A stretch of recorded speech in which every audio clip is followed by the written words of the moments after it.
আমার বয়স যখন 2 বছর, তখন আবার বাবা মায়ের বিচ্ছেদ হয়ে যায়। আমি বড় হয়েছি নানির কাছে। পৃথিবীতে এই একজন মানুষ আমার আপনজন, উনি ছাড়া আমার আর কেউ নেই। যতটুকু নানির কাছ থেকে শুনেছি, বাবা মায়ের একে অপরকে পছন্দ করে বিয়ে করেছিলেন। বিয়ের 3 বছর পর্যন্ত সব কিছু ঠিকঠাক ছিল, কিন্তু এরপর থেকে সমস্যা শুরু হয়। তাদের মধ্যে প্রায় ঝগড়া হতো, যেগুলোর বেশিরভাগ কারণ খুবই তুচ্ছ। হয়তো তাদের ভালোবাসা ফিকে হয়ে গিয়েছিল, তাই আর সম্পর্ক টিকেনি। একদিন মা আমাকে নিয়ে নানার বাড়িতে চলে এলেন।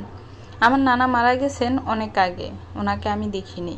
মায়ের অন্য কোনো ভাই বোন নেই বলে নানির পুরো ভুবন জুড়ে তিনিই ছিলেন। বিচ্ছেদ কেন হলো, বাবা কি এমন করেছেন, বাবা এখন কোথায়, তার কোনো কিছু আমি জানি না। নানিকেও এসব বলেননি। বাবার সাথে বিচ্ছেদের পরে মায়ের আরেকটি বিয়ে হয়েছিল, সেটিও একসময় ভেঙে যায়। মা দেখতে ছিলেন অনেক সুন্দর, অসম্ভব ফর্সা। তিনি খুব আমোদে প্রকৃতির ও উচ্চবিলাসী, সবসময় জীবনটা উপভোগ করতে চাইতেন। ওনার কাছে টাকার মূল্য ছিল বেশি, টাকার জন্য উনি যা খুশি করতে পারতেন। নানির এসব পছন্দ ছিল না। তিনি সৎ ও আদর্শবান একজন নারী। টাকা নিয়ে বাহিরের মানুষদের সাথে মায়ের লেনদেন, এসব ব্যাপার নিয়ে প্রায় নানির সঙ্গে মায়ের ঝগড়া হতো। মা সবসময় আমাকে একটা কথা বলতেন, যখন তুমি ভালোবাসার কাছে হেরে যাবে, তখন টাকা বেছে নিবে, বুঝেছ? আমার বয়স যখন 6 বছর, একদিন একজন লোক বাড়িতে আসলেন। মা আমাকে হাসি মুখে পরিচয় করিয়ে দিয়ে বললেন, উনি তোমার বাবা। এরপর মা সহ ওনার সাথে চলে গেলাম। কখনো বাবার আদর পাইনি বলে ওনাকে আমি বাবা বলে ডাকতাম। অন্য 8-10টা বাচ্চা যেভাবে চায় বাবার সাথে খেতে, খেলা করতে, ঠিক সেরকম আমিও চাইতাম। প্রথম কয়েকদিন বেশ ভালো কেটেছিল, কিন্তু আমি বলছিলাম, ছোট্ট এক বাচ্চা মেয়ে যে কিনা আদরের বদলে প্রতিবার পেত পতাঘাত। মা হয়তো ভেবেছিলেন আমাকে ওনার নতুন সংসারে নিয়ে আসলে বাবার ভালোবাসাটুকু দিতে পারবেন। বুঝেননি, জন্মদাতা পিতা যেখানে খোঁজ নেয়নি, সেখানে সে তো সৎ বাবা। ওই লোক আমাকে মেনে নিতে পারেননি। প্রতিটা মুহূর্তে আমাকে কষ্ট দিতেন। আমি দুষ্ট বাচ্চা ছিলাম না, তবুও আমাকে বকাঝকা করা, ছড় মারা, এসব ছিল ওনার নিত্যদিনের অভ্যাস। মাকে এসব বললে বিশ্বাস করতেন না। ওনার কাছে লোকটি ছিল ফেরেশতার মতো। আমি তাদের কাছে ছিলাম 3 মাস। এই 3 মাসে আমার জীবন নরকে পরিণত হয়ে গেল। একদিন আমার সৎ বাবা আমার হাতে গরম লোহা বসিয়ে দিলেন। আমি শুধু চিৎকার দিয়েছিলাম। এরপর আর কিছুই মনে নেই। সেই পোড়া দাগ আজও আমার হাতে রয়ে গেছে। এই ঘটনার পরে মা আমাকে নানির কাছে পাঠিয়ে দিলেন। আমার নানির অবস্থা ভালো ছিল না। নানা রেখে যাওয়া জমি থেকে যা ফসল হতো তাই ওনার একমাত্র অবলম্বন ছিল। নানার যে কটা টাকা জমা ছিল তা মায়ের বিলাসবহুল জীবনযাপনে শেষ হয়ে গেছে। এখন শুধু আছে এক টুকরো জমি আর বাড়ি। নানার রেখে যাওয়া জমি ছিল মায়ের নামে। মা সেই জমি বিক্রি করে হঠাৎ একদিন উধাও হয়ে গেলেন। যাওয়ার আগে চিঠি লিখে জানালেন তিনি বিদেশ চলে যাবেন, এরকম জীবন চান না। মায়ের এই ঘটনায় নানি খুব কষ্ট পেয়েছিলেন এবং একদম ভেঙে গেলেন। এরপর থেকে নানি আগের মতো চলাফেরা করতে পারতেন না, সারাক্ষণ মাকে অভিশাপ দিতেন। এই বিশাল পৃথিবীতে আমি আর নানি ছিলাম সম্পূর্ণ একা, দুজন মানুষ। দারিদ্রতা যেন পিছু ছাড়ছিল না, তবুও আমরা সুখী ছিলাম, শান্তিতে ছিলাম। মায়ের স্বার্থপরতার পরে নানির সমস্ত চিন্তা ছিল আমাকে নিয়ে। উনি ছাড়া আমি বড্ড অসহায়। এই মানুষের কল্যাণে আমি পড়াশোনা করি, ধীরে ধীরে বড় হতে থাকি। নানির বয়স বাড়ছে, দুর্বলতা এসে গেছে। শেষকালে নানি মায়ের জন্য খুব কান্নাকাটি করতেন। শত হোক ওনার একমাত্র সন্তান, একমাত্র অবলম্বন। এক বুক শূন্যতা নিয়ে নানি একদিন মারা গেলেন। আমার জীবন কেমন জানি স্তব্ধ হয়ে গেল। ভেবে পাচ্ছিলাম না কি করব, কিভাবে থাকব। আমার এই শূন্য জীবন আরও শূন্যতায় ভরে গেল। আমি জানি না মা এখন কোথায়, কি করছেন, কোন স্বপ্নের দেশে ঘুরে বেড়াচ্ছেন, তার কিছুই জানি না। আমি আজও জানতে পারলাম না আমার বাবাকে। তিনি কি এখন বেঁচে আছেন? ওনারও কি নতুন সংসার হয়েছে? আচ্ছা, তাদের কি একবারও আমার কথা মনে পড়ে না? কোনো কিছুর হিসাব আমি মিলাতে পারছিলাম না। নানির বোনের এক মেয়ে ছিলেন, উনি এসে আমাকে ওনার সাথে নিয়ে গেলেন। আমি তখনও জানতাম না আমার এই নাটকীয় জীবনের শেষ কোথায়। আমি একজন নতুন মা পেলাম। খালা আমাকে সবসময় নিজের মেয়ের মতো ভালোবাসতেন। ওনার ছিল 3 ছেলে মেয়ে। ছোট মেয়ে আমার বয়সী। সে আমার খুব ভালো বান্ধবী হয়ে গিয়েছিল। আমার জীবনের নির্মমতার হিসাব কখনোই মিলাতে পারতাম না। সারাক্ষণ নানির কথা মনে পড়ত। তার থেকেও বেশি ভাবতাম বাবা মাকে নিয়ে। তারা জীবিত থাকা সত্ত্বেও আমি ছিলাম এতিম। প্রায় এই ভাবনাগুলো আমায় প্রচণ্ড যন্ত্রণা দিত। নিজেকে সামলাতে পারতাম না। আমি কাঁদতাম অনেক। একদিন এভাবে কাঁদছিলাম, হঠাৎ শুনি কেউ বলল, এই মেয়ে, তুমি কি হাসতে জানো না?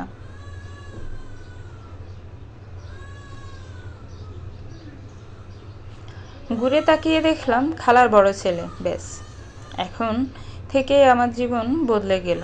আমি সেদিন কোনো জবাব দিতে পারিনি। চোখ বড় বড় করে তাকিয়েছিলাম। প্রতিটি মানুষের জীবনে একবার ভালোবাসা আসে, যার জন্য সে হাসে, স্বপ্ন দেখে, কালো অধ্যায়গুলো ভুলে নতুন করে বাঁচতে শিখে। আমারও এমন সুখের স্মৃতি এসেছিল। খুব দ্রুত ভুলে গেলাম আমার জীবনে কি কি ঘটেছে। ভুলে গেলাম কে চলে গেছে, কেই বা থেকেও না থাকার মতো। তার সাথে আমার তেমন কথা হয়নি। শুধু একটি চিঠি দিয়েছিল একদিন, যেখানে লেখা ছিল, তুমি কি তোমার এই সুন্দর চোখ দুটি বাকিটা জীবন আমায় দেখতে দিবে? আমি চিঠির জবাব দিইনি। লজ্জা ভয় দুটোই কাজ করছিল। এই প্রথম এরকম পরিস্থিতিতে পড়েছি। এই প্রথম কেউ একজন আমাকে স্বপ্ন দেখালো। বুঝতে পারছিলাম না তাকে কি ভরসা করব। কি গ্যারান্টি আছে সে চলে যাবে না? খালাও আমাকে পছন্দ করতেন। উনিও চাইতেন নিজের ছেলের সঙ্গে আমাকে বিয়ে দিতে, কিন্তু মুখ ফুটে বলতে পারতেন না।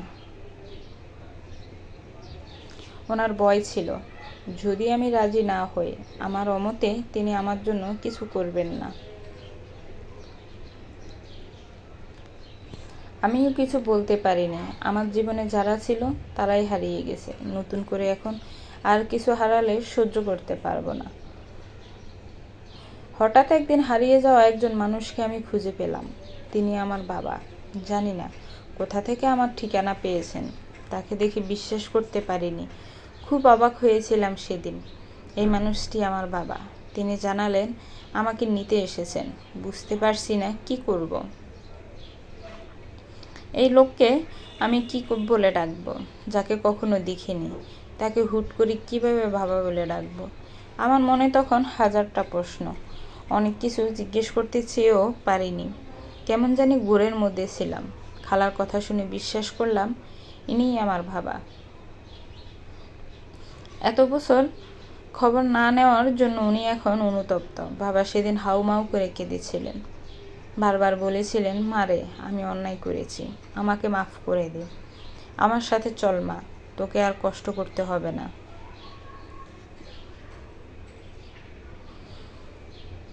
এতদিন অন্যের ঘাড়ে বোঝা ছিলাম বলে অনেক কষ্ট হতো। বাবা আসার পরে হাঁপ ছেড়ে বাঁচলাম। আমি বাবার সাথে চলে আসি। ওই দিন আমার প্রিয় মানুষটির সাথে আমার অনেক কথা হয়। সে কথা দিয়েছিল আমাকে ভুলে যাবে না। বলেছিল নিজেকে কখনো একা না ভাবতে। সে সবসময় আমার পাশে আছে। সবাই হারিয়ে গেলেও সে হারাবে না। যদি কখনো কষ্ট পাই, ভেঙে পড়ি, তাকে যেন ডাকি, সে আসবে। শত বাধা অতিক্রম করে হলেও সে আসবে। তার ওই কথাগুলো আমাকে বেশ প্রভাবিত করেছিল। খুব অদ্ভুতভাবে আমি তার ভাবনায় পড়ে গেলাম। অপেক্ষা করতে লাগলাম। আমি জানি আমার জীবনে অনেক কিছু ঘটেছে। জন্মের পর থেকে প্রতারিত হয়েছি। আমার প্রিয় মানুষগুলো আমাকে ছেড়ে চলে গেছে। কেউ আমাকে নিয়ে ভাবেনি। আমার ভয় হতো হারানোর। তাই কখনো কোনো আশা রাখতাম না। আশা মানুষকে ধ্বংস করে দেয়। সে আমাকে আশা দেখিয়েছে। আমিও বোকার মতো সেটা মনে গেঁথে নিয়েছি। বাবার ফিরে আসাটা আশ্চর্যজনক ছিল। এরকম কিছু হবে বলে স্বপ্নেও ভাবিনি। জীবনের নিয়ম কতই না অদ্ভুত। বাবার সাথে বাড়িতে গিয়ে দেখলাম আমার ছোট 3 ভাই বোন আছে। সৎমাকেও দেখলাম। উনি ছিলেন খুব সহজ সরল মহিলা। কোনো হিংসা ছাড়া আমাকে সহজেই আপন করে নিলেন।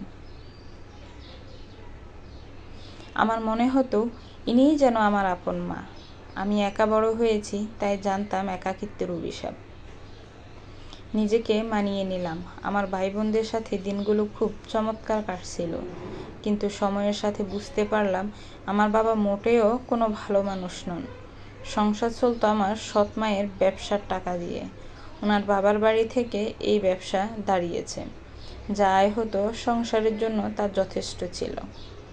আর বাবা নিত্যদিন জুয়াবাজি এসব নিয়ে পড়ে থাকতেন।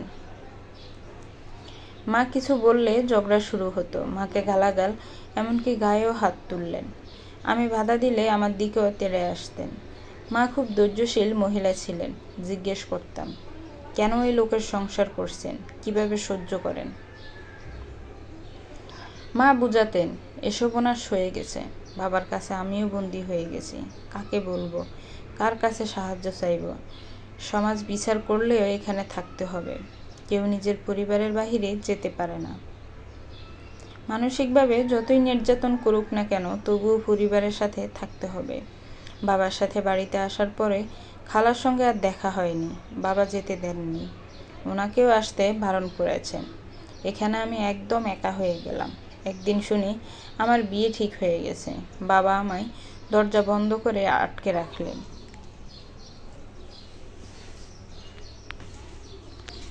আমার বিয়ে ঠিক, অথচ আমি কিছুই জানতে পারলাম না। যে মানুষটার সাথে বিয়ে, সে আমার থেকে অনেক বড়। তার নাকি আরেকটাও বিয়ে হয়েছে। জানি না, বাবা জুয়াতে হেরে নাকি টাকার কাছে আমায় বিক্রি করে দিতে চাইলেন। আমার নিজের বাবা আমার সাথে এত বড় অন্যায় করতে চলেছে, এটাও কি আমাকে বিশ্বাস করতে হবে? আমি কি করব ভেবে পাচ্ছিলাম না। পালানো ছাড়া আর উপায় নেই।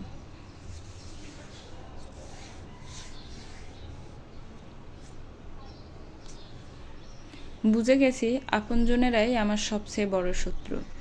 আমি যখন দুশ্চিন্তায় ভেঙে গিয়েছিলাম, তখন সৎমা আমার হাতে ওনার এক জোড়া বালা দিয়ে বলেছিলেন, তুই চলে যা মা, এখানে তোকে আমি বাঁচাতে পারবো না। পালিয়ে যা দূরে কোথাও, তোর জন্য এটাই ভালো হবে। আমার প্রিয় মানুষ, সে জানালো স্টেশনে যেতে। আমি গেলাম, অপেক্ষা করলাম। দীর্ঘ জীবনের অসহ্যের গ্লানি আর মেনে নিতে পারছিলাম না। কেন আমার সাথে এমন হলো? আমার জীবন কি একটু সুন্দর হতে পারতো না? মা চলে গেছে। বাবা ফিরে এসে আবারও বুঝিয়ে দিল, এই পৃথিবীতে রক্তের মানুষগুলোকেও বিশ্বাস করতে নেই। এত কিছুর পরেও আমি আশা রেখেছিলাম। আমার স্বপ্নের মানুষের জন্য ভরসা খুঁজে পেয়েছিলাম। ওই স্টেশনে বসে কল্পনায় নিজের সংসার সাজালাম। এবার থেকে আমার জীবনও সুন্দর হবে। দুপুর গড়িয়ে সন্ধ্যা হয়ে গেল। কেন জানি মনে হলো সে আসবে না। কি চমৎকার জীবন আমার, তাই না? সে কেনই বা আসবে? এমন মেয়েকে কেনই বা আপন করে নেবে, যার কেউ নেই, যার প্রিয়জনেরা স্বার্থ ছাড়া কোনো কিছু করতে পারে না। নিজের ভাগ্যের উপর প্রচণ্ড অভিমান হয়েছিল। একের পর এক দ্রুতগামী রেলগাড়ি চোখের পলকে যাচ্ছে আসছে, কিন্তু তার সাথে আমার যাওয়ার জন্য কোনো রেল আসলো না। সে আসেনি, আসবে না, তবুও তার প্রতীক্ষায় ছিলাম। তার আশায় নতুন করে বাঁচতে চেয়েছিলাম। রঙিন স্বপ্ন বুনেছিলাম।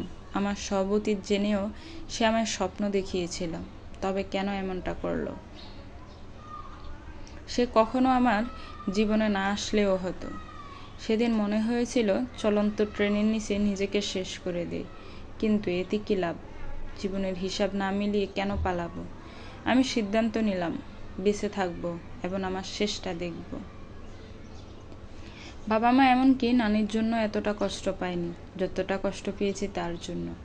জীবনের নিয়মে আসার যন্ত্রণা হয়তো সহ্য করা যায়, কিন্তু যখন কোনো আশা আকাঙ্ক্ষা ভুল প্রমাণিত হয়, তখন সেটা সহ্য করা যায় না।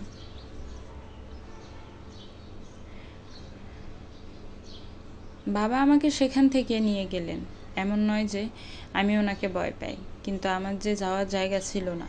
পুরো শরীর অসাড় হয়ে গিয়েছিল। নিজেকে সেদিন মৃত মনে হয়েছে। নিস্তেজ মনে কী হচ্ছে কিছুই টের পাইনি। কখন বিয়ে হলো তাও বলতে পারি না। কেমন জানি ঘোরের মধ্যে ছিলাম। তারপর আবারও জীবন বিষিয়ে গেল। একদিকে খারাপ স্বামীর মারধর, নির্যাতন, অপরদিকে সতীনের থেকে মানসিকভাবে আঘাত। সব মিলিয়ে আমি খুব ক্লান্ত হয়ে গেছি। তবুও আমাকে চলতে হয়েছে কয়েকটা বছর। ওদিকে আমার বাবা ক্যান্সার আক্রান্ত হয়ে ধুকে মারা গেলেন। শেষ সময়ে ওনার চোখে আমি আমার জন্য কোনো ভালোবাসা দেখতে পাইনি। তখন বুঝেছিলাম মা কেন বিচ্ছেদ করেছিলেন। বাবা তো মারা গেলেন, কিন্তু আমি নরকে পড়ে রইলাম। স্বামী নামের লোকটি কিছুতেই আমাকে তালাক দিতে চাইল না। সে অনেক প্রভাবশালী, আর আমি অর্থ ছাড়া অসহায় এক নারী। আমার জীবন সে এক টুকরো কাগজে বন্দি করে রাখল। এভাবে পার হলো আরও কয়েক মাস। একদিন আমার মা দেশে ফিরলেন। ওনাকে দেখে অবাক না হলেও ভয় পেয়েছিলাম। বাবার ফিরে আসার কথা মনে পড়ে গিয়েছিল। হারিয়ে যাওয়া মানুষগুলো আবারও আসে যত্ন করে ভেঙে দিতে। এবার আর মা কিছু করলেন না। সবটা জেনে খুব অনুতপ্ত হলেন। আমাকে ওই লোকের থেকে মুক্তি করে নিলেন। অবশেষে আমি প্রাণ ভরে নিঃশ্বাস নিতে পারলাম। পুনরায় বিদেশ যাওয়ার আগে মা চাইলেন আমাকে নিয়ে যেতে। আমি যাইনি। আর বিশ্বাস করতে পারিনি সুন্দর এক জীবনের জন্য বাবার হাতও ধরেছিলাম, আর তিনি খুব নিখুঁতভাবে আমার জীবন বিষিয়ে দিলেন। মা অনেক কেঁদেছিলেন, আমিও কেঁদেছি। তবুও মাকে আর মেনে নিতে পারিনি। তাদের সুখের জন্য বলিদান হয়েছিলাম। কিভাবে আর ভরসা করব? মা চলে গেলেন, আর আমি রইলাম আমার সৎ মায়ের কাছে। ছোট ভাই বোনদের দায়িত্ব নিয়ে হাসি খুশিতে দিন কাটাতে লাগলাম। আর আমার সেই প্রিয় মানুষ, শুনেছি সে বেশ সুখেই আছে, বিয়ে করেছে, বউ বাচ্চা নিয়ে বাহিরের কোনো দেশে আছে। আমি তার কথা ভাবা বন্ধ করে দিলাম। কেন জানি মনে হতো কোনো একদিন আবার তার সাথে আমার দেখা হবে। সময় গড়ালো। ভাই বোনদের জীবন সাজাতে গিয়ে নিজের কথা ভুলে গেলাম। আমি চাইনি তাদের জীবনও আমার মতো হোক।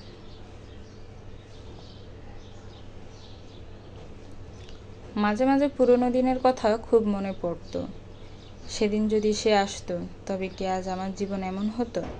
আমি কি সত্যিই তখন খুব সুখে থাকতাম? বাবা মা সবাই চলে যাওয়ার কষ্ট থেকে তার জন্য অপেক্ষা করা ছিল আমার কাছে মৃত্যু যন্ত্রণার মতো। সে যায়, সে তার ভালো থাকার জন্যই চলে যায়। এই পৃথিবীতে সবার ভালো থাকার অধিকার আছে। ভাই বোন বড় হয়েছে, পড়াশোনার পাশাপাশি কাজের জন্য আমার ভাই এখন দেশের বাহিরে আছে। বোনের বিয়ে দিয়েছি, সেও চলে গেছে। আমাদের সংসারে সচ্ছলতা এসেছে। অভাব অনটন না থাকলেও মনের মধ্যে তীব্র এক শূন্যতা রয়ে গেল। তারপর জীবনের নিয়মে চলা হঠাৎ একদিন আমার সে হারানো প্রিয়জনের সাথে দেখা, তাও আবার সেই স্টেশনে, যেখান থেকে আমার পুরো জীবন বদলে গিয়েছে।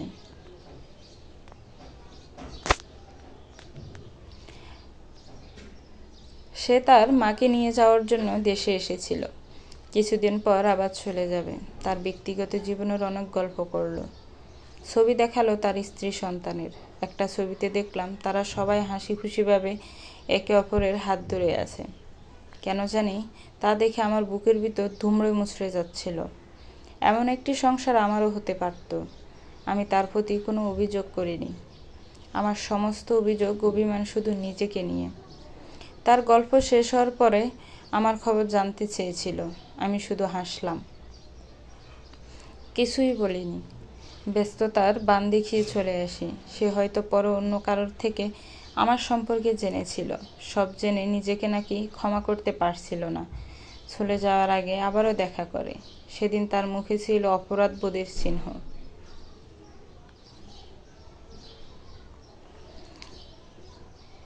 কাতর কণ্ঠে বারবার ক্ষমা চেয়েছিল, কিন্তু আমি ক্ষমা করার কে? আমার দুর্দশার জন্য কখনোই অন্য কাউকে দোষ দিই না।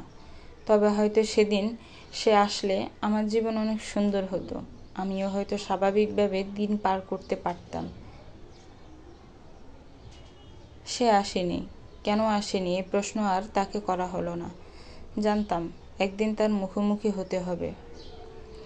পৃথিবীর সব কিছু আবারও ফিরে আসে, আজ চাইনি এভাবে দেখা হয়ে আমার ক্ষত বাড়িয়ে দিক। কি দরকার আর পুরনো কথা ভেবে? তার শান্তির জন্য বললাম, ক্ষমা করে দিয়েছি। এরপর কেটে গেল আরও কয়েক বছর। বর্তমানে আমিও দেশের বাহিরে আছি। এখানে এসে দেখলাম মানুষের জীবন সংসার কত দ্রুতই না ভেঙে যায়। মায়ের কথা জানতে পারলাম, শেষকালে ওনার সন্তানেরা ওনাকে বৃদ্ধাশ্রমে পাঠিয়ে দিয়েছিল। একাকিত্ব নিঃসঙ্গতায় তিনি সেখানেই মারা গেছেন। শুনে অনেক খারাপ লাগলো। আর আমার সেই প্রিয় মানুষ অনেক আগে তার স্ত্রী তাকে ফেলে চলে গেছে, এমনকি বাচ্চাদেরকেও সাথে নিয়ে গেছে। সেটা নিয়ে তাদের কেস মামলা চলেছিল দীর্ঘদিন যাবৎ। তাকেও মিথ্যা মামলায় ফাঁসিয়ে দিয়েছিল তার স্ত্রী। কয়েক মাস জেল কাটার পর দেশে ফিরে যেতে তাকে বাধ্য করা হয়।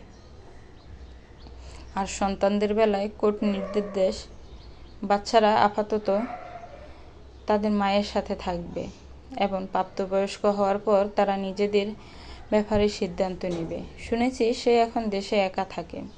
বাড়িঘর, টাকা পয়সা, কোনো কিছুর অভাব নেই। অভাব শুধু একজন মানুষের। সব কিছু থাকার পরেও সে নিঃসঙ্গ এক জীবন কাটাচ্ছে। তার গল্প এমন হোক কখনো চাইনি, আজও চাই সে ভালো থাকুক।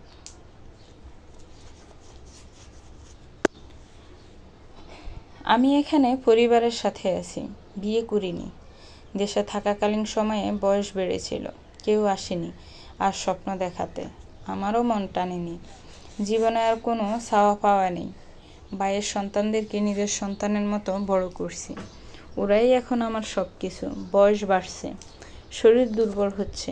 এই তো কয়েকদিন আগেও ভাতিজার হাত ধরে তাকে হাঁটা শিখালাম, আর আজ সে আমাকে হাঁটতে সাহায্য করে। অবসর সময় এখানকার বৃদ্ধাশ্রমে ঘুরতে যাই। তাদের গল্প শুনে, কত শত মানুষের জীবন গল্প কত রকমের। তাদের দেখে শান্তি পাই। অন্তত তাদের থেকে আমি অনেক ভালো জীবন কাটাচ্ছি। তাদের কথা শুনে নিজেকে অনেক সুখী ভাবি। তবুও মাঝে মাঝে তাকে খুব মনে পড়ে। আবেগ অনুভূতি নেই, ভালোবাসা নেই, কিন্তু কি জানি এক শূন্যস্থান। তার প্রতি আমার এই আক্ষেপ, শূন্যতা হয়তো শেষ নিঃশ্বাস পর্যন্ত থেকে যাবে। সেদিনও হয়তো ভাবব, সে আসলে আমার জীবন রূপকথার গল্প হতো। গল্পটা কেমন লেগেছে একটি কমেন্টস করে জানাবেন। গল্পটা ভালো লাগলে একটি লাইক করবেন, শেয়ার করবেন, আর আমার চ্যানেলটাকে প্লিজ সাবস্ক্রাইব করবেন। যারা অলরেডি সাবস্ক্রাইব করে রেখেছেন তাদেরকে অনেক অনেক ধন্যবাদ। ভালো থাকবেন, সুস্থ থাকবেন, আমার চ্যানেলের সাথেই থাকবেন। আল্লাহ হাফেজ। আসসালামু আলাইকুম।